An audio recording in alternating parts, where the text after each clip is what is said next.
దూరం వింటున్నవారు కావచ్చు. ఇప్పుడు బాప్తీసం పొందుకోవడానికి యేసు ప్రభుని అంగీకరించడానికి కొంతమంది అనుకుంటున్నారో ఏం పర్లేదు, చాలా సమయం ఉంది అనుకుంటున్నారు. కొన్ని సంవత్సరాల కిందటే యేసు ప్రభు ఒక మాట చెప్పాడు.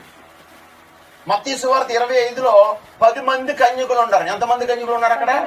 10 మంది కన్యకులలో 5 బుద్ధి గలవారు ఎక్కడికి వెళ్ళిపోయారంట? లోపలికి వెళ్ళిపోయారు. ఇంకొక 5 బయట ఉండిపోయారు. ఆ తర్వాత వీళ్ళు వెళ్ళి ఏమంటున్నారంట, మాకు కూడా తలుపు ఏమైపోయిందంట అక్కడ.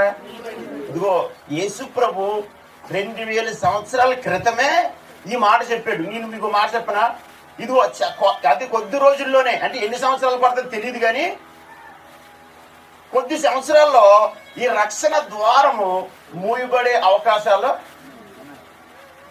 ఎవరికైనా వెలుగులోకి రావాలంటే ఇప్పుడే. దేవునికి స్తోత్రం.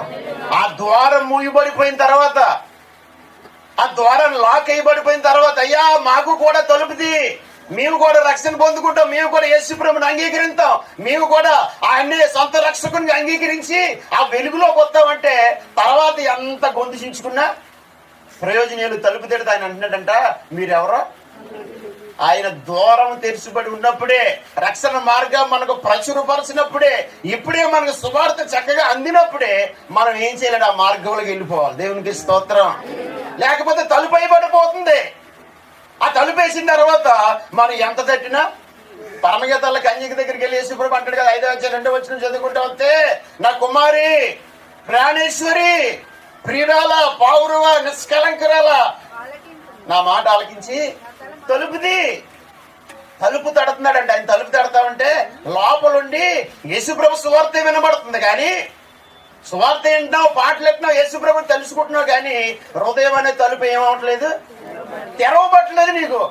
ఇప్పుడు తెరవబడకపోతే తర్వాత అది మూయబడ్డ తర్వాత నా ప్రియుడు కనబడితే, ఆవిడంటది మరలా, నా ప్రియుడు కనబడితే నీ దారిలో మూర్చెల్లిపోయినా చెప్పండి. నువ్వు మూర్చెల్లిపోయినా లేకపోతే ఇంకో నీరసమైన వచ్చినా ఇంకేమి, ఆయన తలుపు తట్టినప్పుడే, ఆయన తలుపు తీసి ఉంచాను. ఎవడైనా నా స్వరం విని, ప్రకటన గ్రంథంలో రాయబడి ఉంటది కదా, ఎవడైనా నా స్వరం విని తలుపు తీసిన వేళలా నేను వాడితో కలిసి భోజనం చేస్తాడంట. దేవునికి స్తోత్రం. అక్కడ విందు జరుగుతుందంట. పరలోక రాజ్యంలో ఏం జరుగుతుందంట? భాస్కర్లో బంగాళదుంపలు ఉండవు. అక్కడ ఏముంటాయి? అక్కడ మరుగు చేయబడ్డ మన్నా. దేవునికి స్తోత్రం. జీవవృక్ష ఫలాలు. దేవునికి స్తోత్రం. ఏంటంటే బాబు పరవశించిపోవాలి. ఆ మాటలు చదువుకుంటా ఉంటే మొహాలు ఎలా ఎడుతున్నారు. అక్కడ తెల్ల రాత్రి మన చేతికి ఎత్తాడంట. ఆ పేరు ఏం పేరు మనకు తెలియదంట. దేవునికి స్తోత్రం.